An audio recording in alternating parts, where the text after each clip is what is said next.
morning and welcome to the Exposing Deception program. I'm your host, Brian Delory, and I thank you all for tuning in to the program today. And on today's program, I'm going to be presenting a message on the rebellious nature of man. Mankind's rebellion against God began at the fall of Adam and Eve in the Garden of Eden, and has continued to this present day. And the result of that rebellion is what we have been witnessing in recent days concerning the police shootings in Baton Rouge, Minnesota, and Dallas. These things have been fomented by the Obama administration's speaking out against the police, and many other political leaders who have sided with the Black Lives Matter movement over what's been happening recently and with these police shootings. But what leads to this problem is the rebellion of man. Man is naturally a rebel. It's just the way it is since the fall of Adam and Eve in the Garden of Eden. Man has been a rebel, and since all of humanity is the offspring of Adam and Eve, it's only natural that all of mankind are born into with a rebellious nature. And so now we come down here 6,000 years later to 2016, and we are witnessing utter anarchy and rebellion in the streets of our nation. Certain people have taken, opportunists, I would call them, have taken a situation with white police officers who are attempting to subdue a man, which the man, being a rebel, rebels against the police, and eventually he's shot. And there are social groups who take to the streets, Black Lives Matter being chief among them, marching and protesting against the police because they shot a man who was actually just fighting against the police and attempting to get a hold of a gun. Well, you don't do that when you're dealing with the police because you're going to be shot. But they fail to acknowledge the part the man played in his own demise, and they tend to focus on a false narrative which is being perpetuated by the liberal news media, that this man and other black men are being shot by white police officers because white police officers are out to get them. You see, that is part of and parcel of the rebellion of man. Since man is a rebel, and I'm talking about sinful man, I'm not talking about Christian men. Of course, Christian men and women can also sin against God and get into rebellion in many other ways. But I'm talking right now about the sinful, rebellious human beings who are now rioting and protesting all over our nation based on what is actually a lie.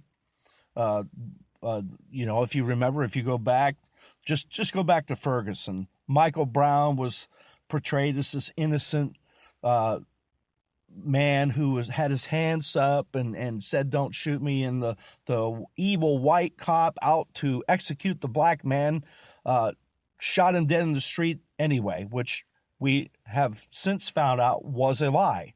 The same thing with the Trayvon Martin and George Zimmerman case.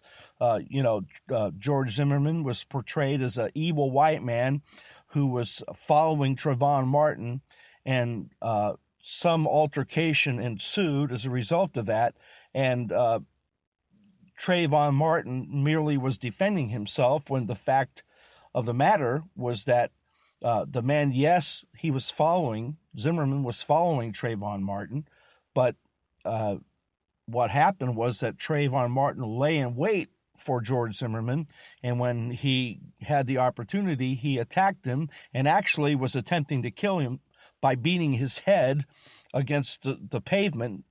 And fortunately for George Zimmerman, he had a firearm and he managed to kill Trayvon Martin. And I can tell you, I thank God from the bottom of my heart that worthless, rebellious punk is dead. And I would say that whether he is white, black, Hispanic, Asian, or any other ethnicity. You don't attack another human being simply because he's following you. There were many other ways that situation could have gone if Trayvon Martin was merely trying to defend himself. He could have called the police.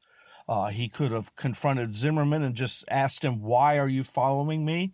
And Zimmerman was worked for some sort of I forget what you call those, homeowners association, if I'm not mistaken. And so he was patrolling the area, and so this is what happened, and it was blown up in the news media that Zimmerman was an evil white man who executed a black man. But again, when the truth came out, it was the exact opposite of what everybody was yelling and screaming about, much as it is today. We have a shooting which occurred last week in Minnesota, where a man by the name of Philandro Castile was shot by a white police officer. Now, when this story initially broke, there was footage of Castile's girlfriend, which she had placed on Facebook, and she said that he had told the officer that he had a gun and that it didn't make sense that the officer shot him because he was reaching for his ID and his gun, and the officer shot him anyway. Well, she has since changed her story, and it's once again proven to be a liar. What was happening was, and there is police radio transmissions that confirm this, is that the car and the occupants of the car, Philio Castile and his girlfriend, were looked similar to some robbery suspects, which had just robbed someone or something in that area. I don't know the whole story there, but that's the reason they were stopped. And so when the policeman approached the side of the vehicle, according to the girlfriend's current testimony, Philandro Castile did not tell the officer he had a gun, and the officer had commanded him to keep his hands where he could see them. Well, I keep mispronouncing his name. Philandro Castile went ahead and reached for his wallet anyhow, and when the police officer saw the gun that he was carrying, and he was licensed to carry a gun, he opened fire because he felt that his life was being threatened. But that's not the story that was originally told. So all of these protests and the police shootings, or the shooting of the 5 police officers, actually 12 police officers were shot, 5 fatally, were based on a lie. And instead of the Black Lives Matter movement stopping and saying, wait a minute, let's not rush to judgment here. Let's see what happened. Let's peacefully protest. And if it turns out to be that this was an unjustified shooting. No, they rushed to judgment and went ahead with these marches and protests all over the nation, threatening police officers all over the nation, threatening white people all over the nation. I now, as a white man, have to fear for my life day and night. I mean, because these people are attacking at all hours of the day and night. They no longer care. Why? Because they're rebels against God, and they're rebels against the truth. Because if you ever noticed, when you try and confront, if you watch anything on Fox News or any other news outlet, concerning these Black Lives Matter people, they usually put out front the most articulate of the group. They don't put the street vermin that you see fighting and chanting in the street out front. They put the most articulate people they have out front to try to articulate their position. But what ends up happening is when you begin to question them and begin to just question them with, logical questions. Why are you marching? We've now found out that, what's his name? Alton Sterling was fighting the police and he had a gun. And they start becoming agitated. And the more you pepper them with legitimate questions, questioning their logic, the more agitated they get, the louder they get. And the reason they get that way is because they're attempting to drown out the truth. They don't want the truth. You see, these people, as it says in the book of Romans chapter 5, I think verses 24, 25, 26, 27, 28, talks about God giving people over to a reprobate mind, people who have refused to acknowledge the truth of God's word. At a certain point, you can only go so far with God, and he will turn you over. So these people, I believe, most of them, have been turned over. They don't care about God. They don't care about justice. If they care about justice, then why aren't they marching in the areas where all these black men are killed in Chicago and other areas? Let's hope I'm still on. Yes, I'm still on. I touched the wrong thing. If they really care about that so much, then why aren't they marching in those areas? It's only when a white person or a white cop kills a black man that it becomes Black Lives Matter. But what about when it's black on black crime? You see, and when you challenge their logic on these situations, they realize that they've really lost the intellectual battle here. And so they begin screaming and yelling and trying to make their points and screaming over you, because if they just shut up and listen, they'd realize how ridiculous all this is. Because it isn't about Black Lives Matter. It's just simply about anarchy and chaos and having it their way. And so, and because you have a president and other political leaders that have fed them this lie that the white man is evil, and that when their ancestors were enslaved 300 years ago, it's somehow today my fault because I'm white, which is the furthest thing from the truth.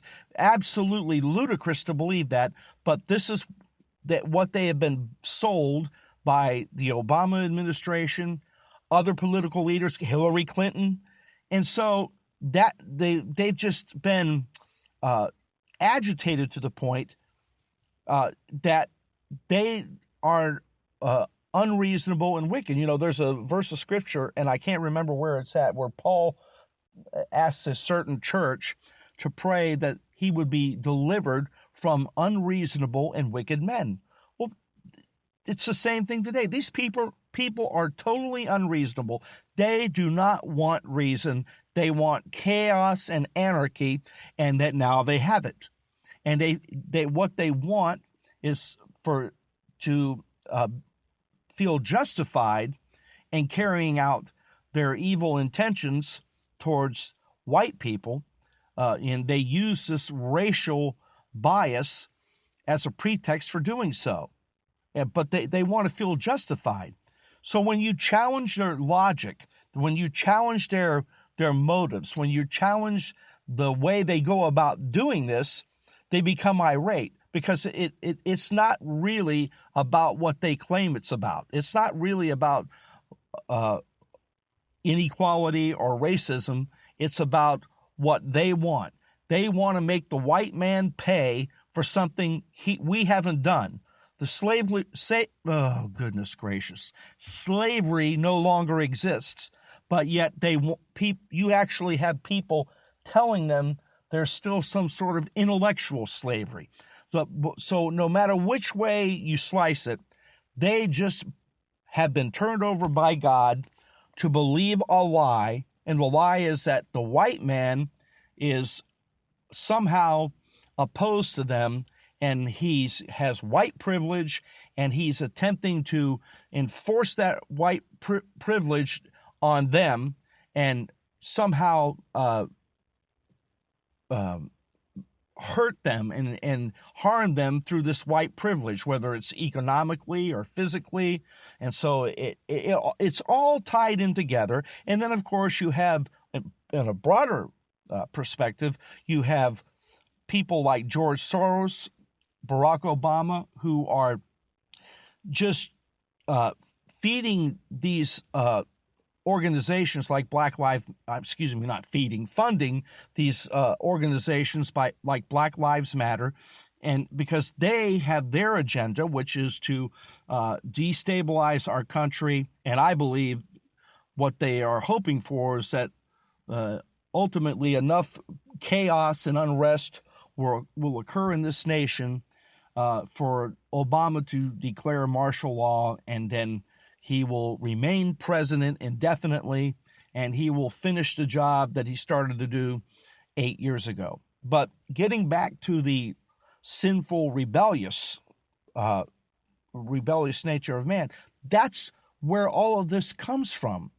If people were really logical and rational, they'd realize that what's really happening is the reverse of what all these people are claiming. They're claiming that the white man is attacking them and hurting them, the white policemen, white people, because they have white privilege, and so on and so forth. But it's the blacks who are marching in the streets, who are breaking things, what's the word I'm looking for, looting and damaging property, sometimes of black people, damaging businesses and damaging personal property. And so we're the ones being victimized. Now, they would say, well, it's because of what you've done to us. Now we're taking our revenge. But is that really the solution? If they really feel like they're being victimized, why don't they try to find a peaceful resolution to the problem? The reason they don't try and find a peaceful resolution to the problem is because, once again, they are rebels against God. Not just because they're black. I'm talking about any human being outside of Christ who has not submitted fully to Christ, whether he's white, black, Asian, Hispanic. They are rebels against God. Now, it just so happens that in this particular case, it is black people who are at the forefront of the problem. And so, therefore, I'm talking about them, but I'm talking about all people.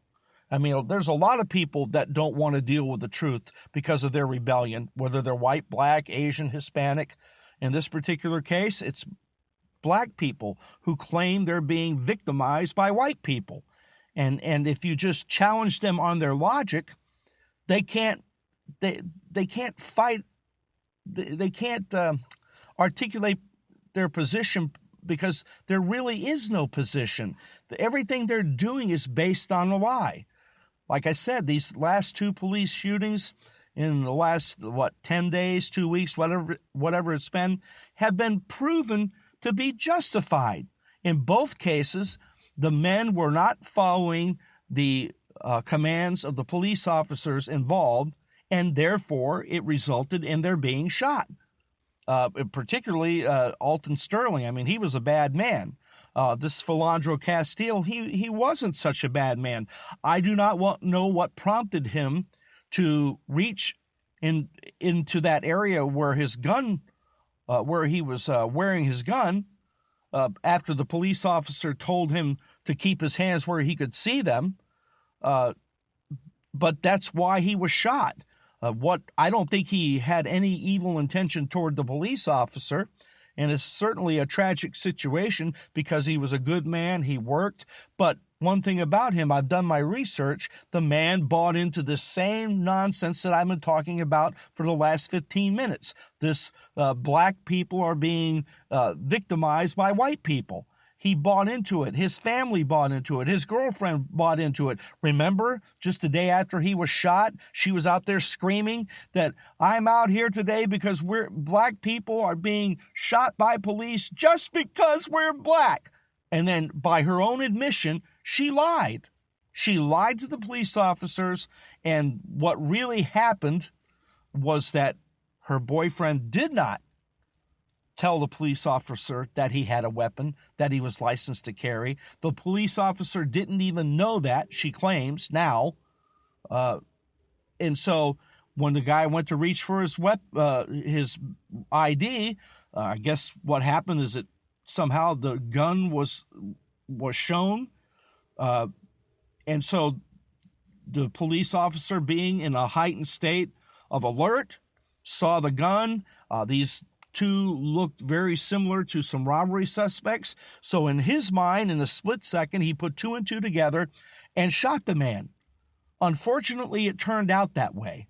And then another thing she lied about, she told the news media that she was not allowed to eat, that she was mistreated and held for like 6 hours. And again, her story changes and it's different than what she originally stated. None of that ever happened. So again, this all comes back to the sinful, rebellious nature of man. And it's unfortunate. And so what we need to do as a church, as members of the body of Christ, we need to be in prayer for our nation. We need to be in prayer for our police. We need to pray for God's peace to come upon this nation and for truth to prevail. Because right now, truth is not prevailing. I can tell you that. These people are marched back in the 60s. These things were worse then than they are now. Like I said, I don't think you'll ever eradicate the problem, but it's certainly not to the level that it is now. And just in my own personal experience, within the last hour and a half, I'm somewhere. Well, I need to point out two things. I can look down the street here and see where a white police officer was shot and killed by a black man in 2007 behind a Walgreens. At the time the police officer was shot, they didn't know who did it. In fact, he happened to pass by the very spot where I'm sitting. They had a car description and everything. As it turned out, a few months later, the same man shot to death another police officer, and he in turn was sought after and wound up being killed in a shootout with the police. And he was the one responsible for killing the police officer right down the street here. So they've solved that case. And that was a horrific situation, but I didn't see any white people marching in the street. We never do, strangely enough. Anyway, now in this place I'm at tonight, I was sitting there and all of a sudden someone tapped me on the shoulder, and it was this black guy. I don't know him that well, but he's seen me around, and we got to talking, and we were just a friendly conversation. I don't get the impression that all black people are hating white people or vice versa. This is just a small segment of our population, but nevertheless, it is becoming increasingly clear that these things need to be worked out. I don't say that the police can never do something to improve, but I think for the most part, most police officers and police women are dedicated individuals who are dedicated to their jobs, dedicated to protecting people, and they're not out to execute a particular race of any kind, whatever the race may be. It seems to be that there is a large percentage of the situations, situations where shootings take place, seem to occur between white officers and black criminals. But statistically, it still shows that more whites are shot by police officers than blacks. And also, many of the situations in which police officers are forced to shoot suspects, and they're not always fatal, but they're still shot, are when are black people who are pointing guns at the police officers or attempting to take the police officer's gun away from him or her.